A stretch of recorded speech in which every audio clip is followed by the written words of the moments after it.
Greetings, everyone. This is Rockwell's Welcome Friendship with the Weekly Comic Book Roundup. This will be the conclusion for this week's roundup. We'll get started with Captain America number 16. So where we left off in The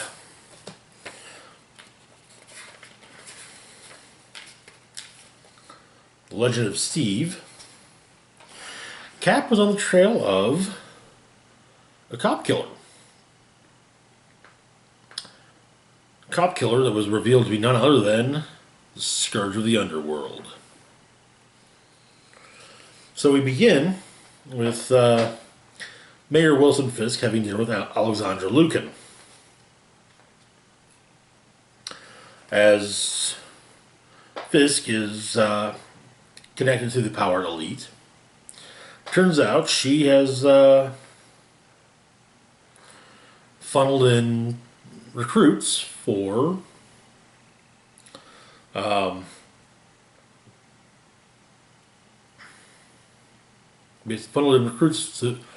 to rebuild the NYPD.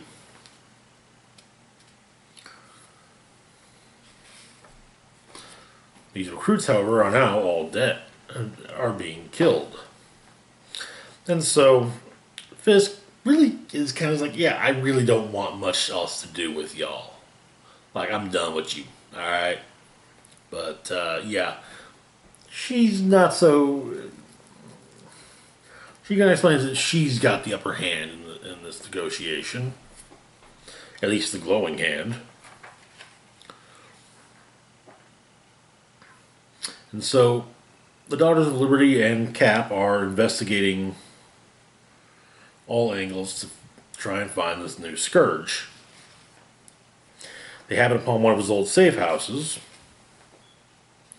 Well, Misty Knight happens upon one of his safe houses, which has already been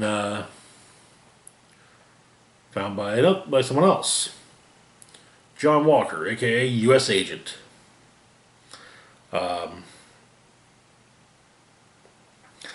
Turns out, during Secret Empire, U.S. Agent was tricked into doing Hydra's dirty work by making them think they were doing. John was doing Cap's dirty work.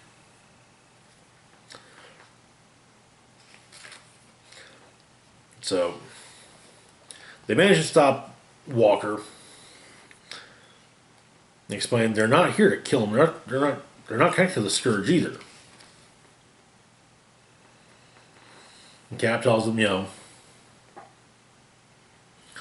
someday we'll grab a beer and we're going to talk about everything that's happened.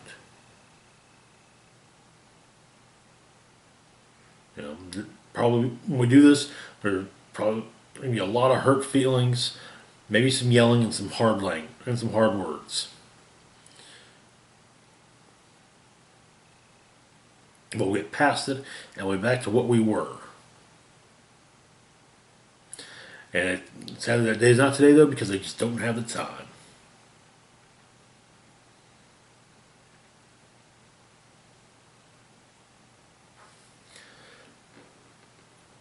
And Agent explains that Scourge isn't one man. Scourge is an idea.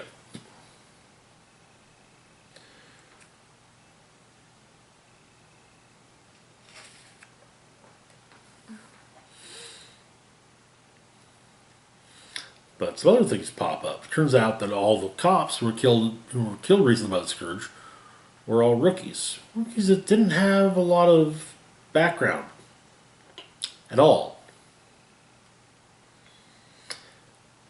Basically, the ones that were supplied by the power elite. However, it seems that someone's taken a shot at Mayor Fisk and blown up his car. And it looks like they got him too.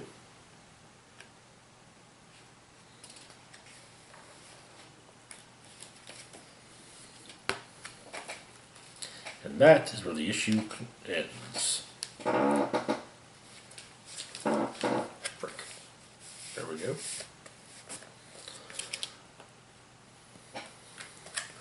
Moving on to Strikeforce number 3. So where we left off, our Strikeforce had gone to Vegas with Miscellaneous Satana Hellstrom. Um, However, that kind of went a little sideways, and Wiccan got captured by the Verdai. And it also and they sent a doppelganger to go after, to basically keep Hulkling occupied. So in Indonesia, in the Temple of the Three, the Fortress of the Verdai,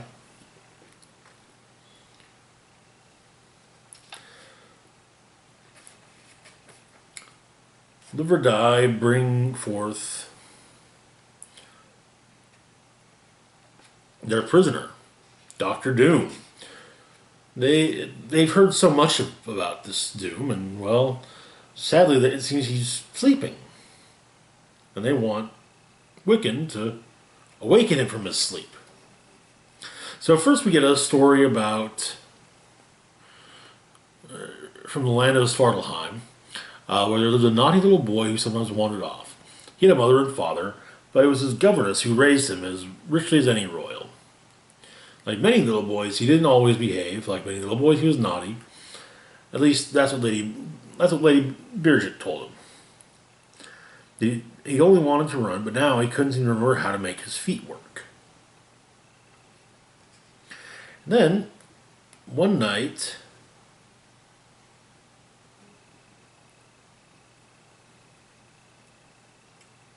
the guards thought they heard a scream. And so they went to the prince's chambers and found the governess and the boy there. And the governess explained, no, no, no, no.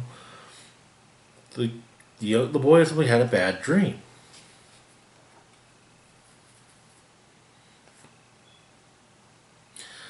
And ever since, that prince wasn't the same ever since then. Turns out that the story is being told to Angela from Damien Hellstrom while they're in Wiccan and Hulkling's apartment, and the rest of the team is fighting the Verdai Wiccan and killing it. So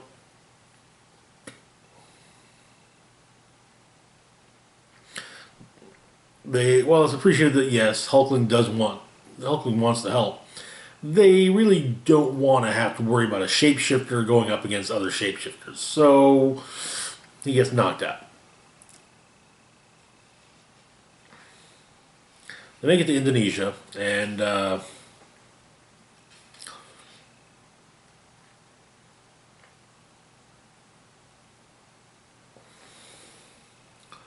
turns out that it's just a Doombot they've got. That's all.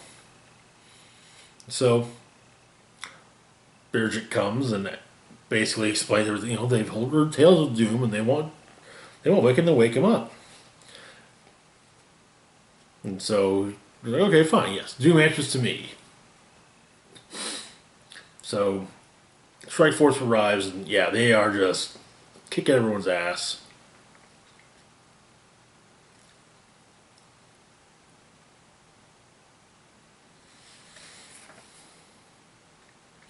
And then Wiccan, Birgit, and the Count show up.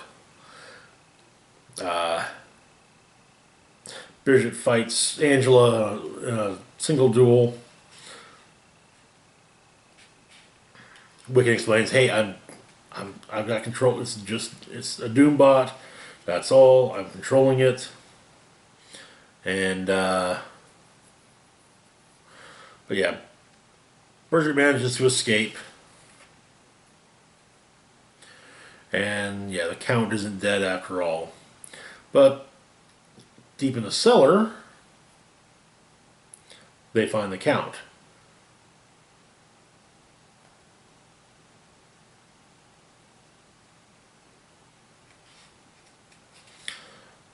Unconscious behind a wall. Also, before they attacked the temple, Winter Soldier set up bombs, plastique around the place, and Hellstrom sets it off. As they walk through Indonesia, they find They come upon a building. However, there's a weird hooded being that we, the readers, can see standing behind it, but I don't think they see it. And that is where the issue concludes.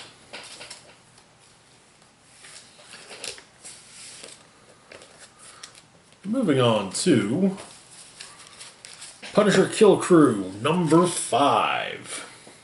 So where we left off,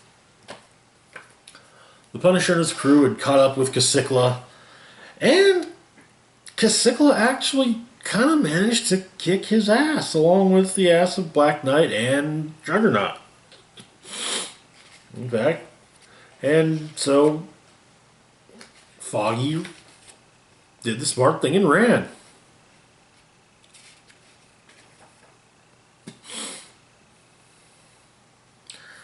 And so, while running, however,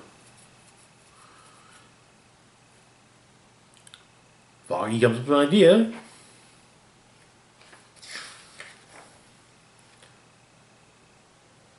And has one of Thor's goats basically push an asteroid into the fortress, which also helps to which provides enough of a distraction for Black Knight and Punisher to get free, as they were about to be cooked for Kasykla's dinner. And Foggy grabs the ebony blade and frees Juggernaut, who is frozen to the ground.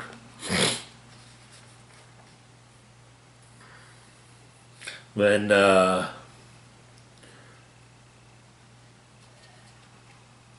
Foggy passes off the ebony blade to Punisher, and Punisher kills Kasykla. And they head home. In New York, they arrive back in Central Park, and they manage to arrive on a couple of muggers.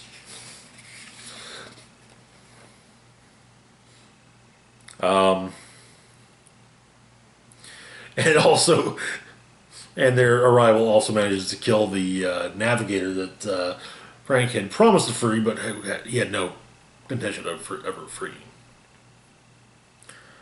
The crew part ways. Black Knight and Punisher shake hands. Punisher fist bumps Juggernaut. And Frank has instructs Foggy to set up the trust for the kids.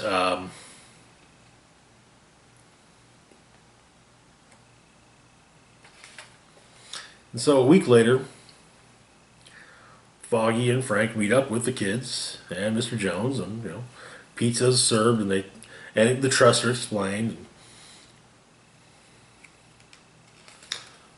However, after the kids are of course very happy with very glad that Frank avenged their parents, and but there's something else that Frank's got to do, so he leaves. Breaks into Jones's house.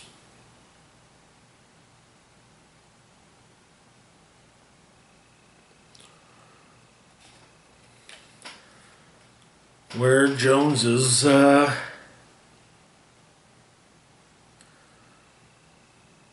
trying to suffocate himself with a plastic bag. Frank cuts the bag open.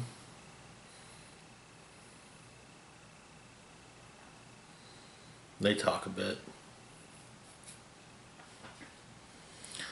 Punisher calls 911 and says, there's a man at this address trying to harm himself. He's stable and awaiting paramedics.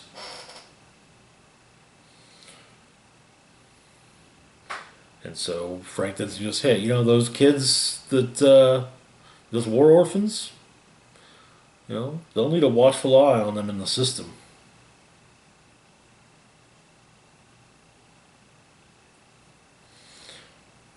He gives Jones a pep talk though about giving him a reason to live, basically. And then he goes on his way, and that's the end of the series.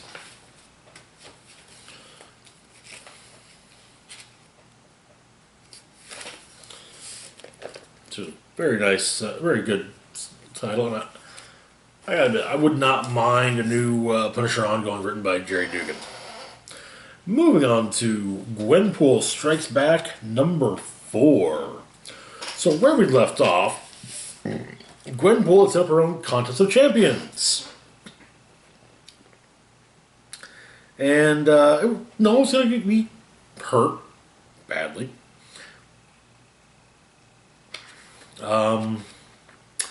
But she was now paired up with the Hulk. And so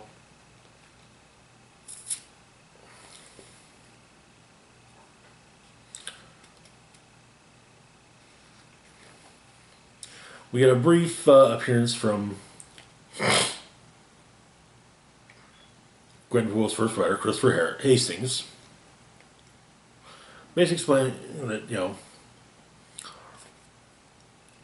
Gwenpool has used her tremendous reality-shattering powers to summon him, her writer, to write this page. And this page only. Really, he wrote just the one page. And things are made like... Things are explained like the names of her parents. Ted Poole, and Martha Poole. Yeah, Martha,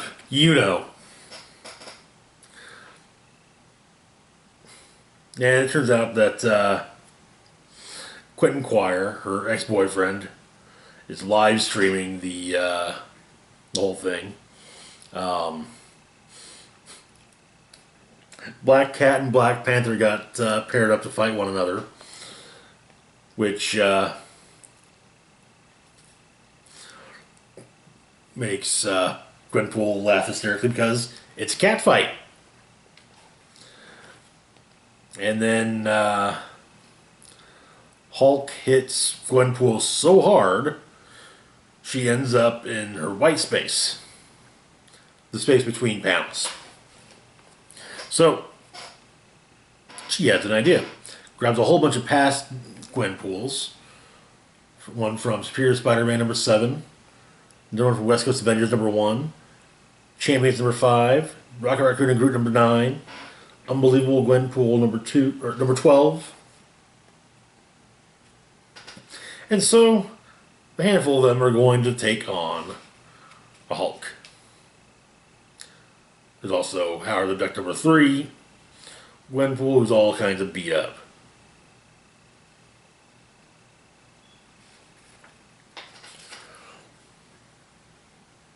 And not all Gwens opted to come with her. Gwen Prime, for example, was like, nope, not doing it. So, they team up against the Hulk and decided that, so Gwen has an idea, leaves West Coast Avengers Gwen in charge. They basically have to distract the Hulk. And so, Gwen jumps into the Marvel Comics Continuity Abyss.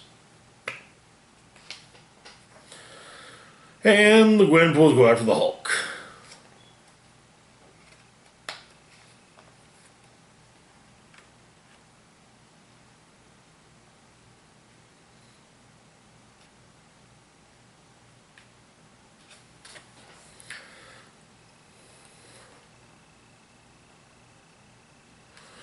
But sadly, Champions Gwen doesn't make it.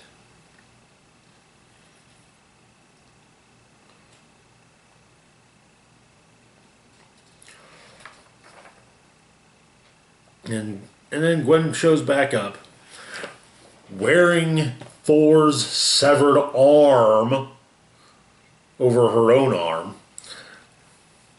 Uses that to catch Mjolnir and then tosses the Mjolnir and the arm at Hulk, who then lands in the green room and starts wrecking the place. But she's still around, and she's not the only one still around, so she now has to fight the last remaining challenger, Kamala Khan. And that's where the issue ends. Now we got one more book this week. You probably noticed it in the thumbnail. The Question: The Deaths of Vic Sage, #1. This is a new miniseries from DC's Black Label imprint. Written by Jeff Lemire, drawn by Dennis Cowan and Bill Sienkiewicz. Let's see. So we begin with the Question fighting his way through a brothel where a city councilman is enjoying it, has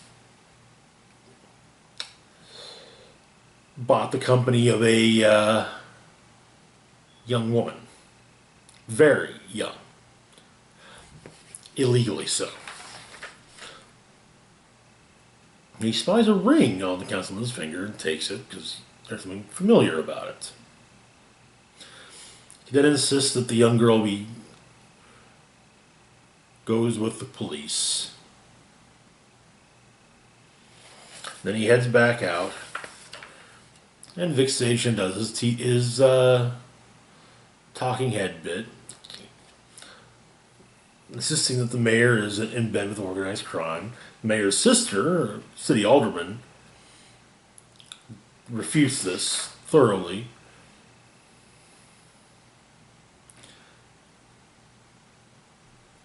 And he brings up the recent Councilman Ford having been found in a brothel. But strange to note that the police report about the raid on the brothel makes no mention of the councilman. And then the special counsel for the mayor arrives wearing the same ring.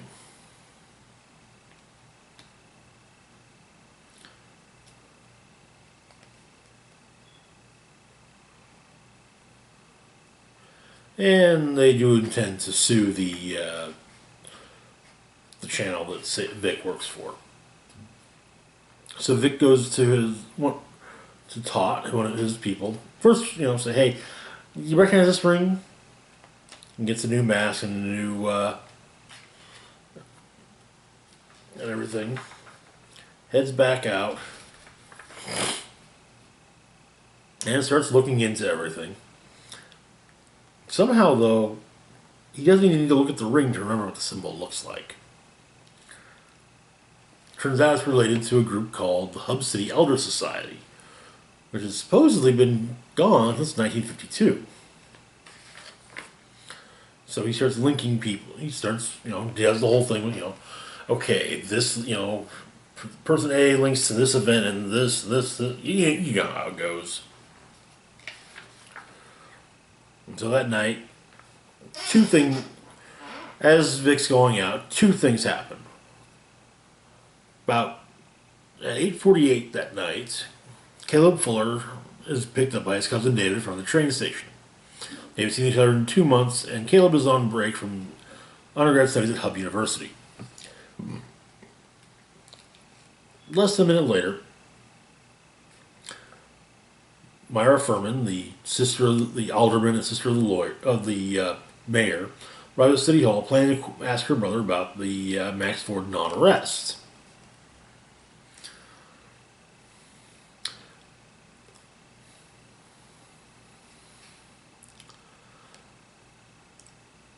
Then a little while later, an 18-year veteran of the Hub City Police Department spots the Fullers running a stop sign at the corner at a street corner. Myra is told by the special counsel that her brother isn't in, and you know, they can't meet with her now, and well, yeah, she's not somebody you say no to. So the Fullers get pulled over. They're asked to get out of the car, hands on their heads. Myra goes in and discovers that her brother's about to do something about Councilman Ford.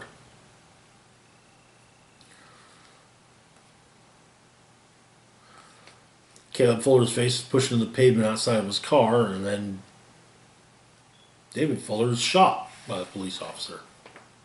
Meanwhile, Vic's investigating,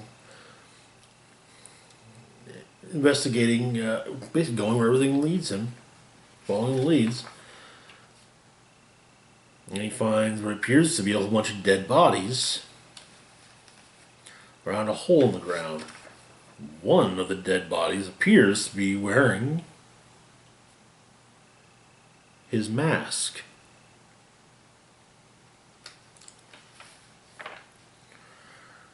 So he takes the mask, leaves it, he thinks something is very wrong. He gets a phone call, having heard about it, where he learns about the police officer killing the two kids. Riots have broken out already because of it.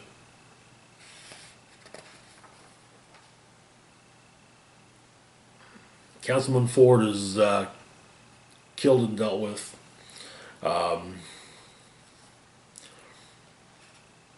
The mayor and his sister have a talk, and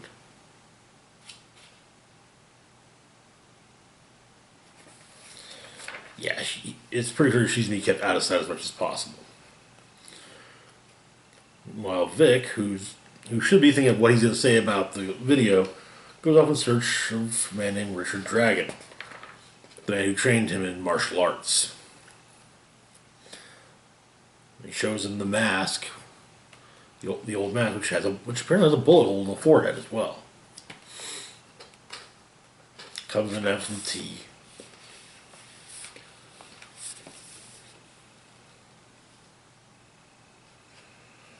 Well, it turns out the dragon dosed the tea. He says, "You wanted answers? Go get them." And he gets pushed through, and he arrives seemingly in the Old West. Walks towards a young kid asking for water, and the kid looks at him and says, "Mister, you ain't got no face." And that is where the issue ends. And that's it for this week's Roundup. As always, feel free to like, share, and subscribe. Links to my Facebook, Twitter, Patreon, and PayPal can be found in the description box down below. This is Rock and Roll Spock signing off, saying, live long and rock hard.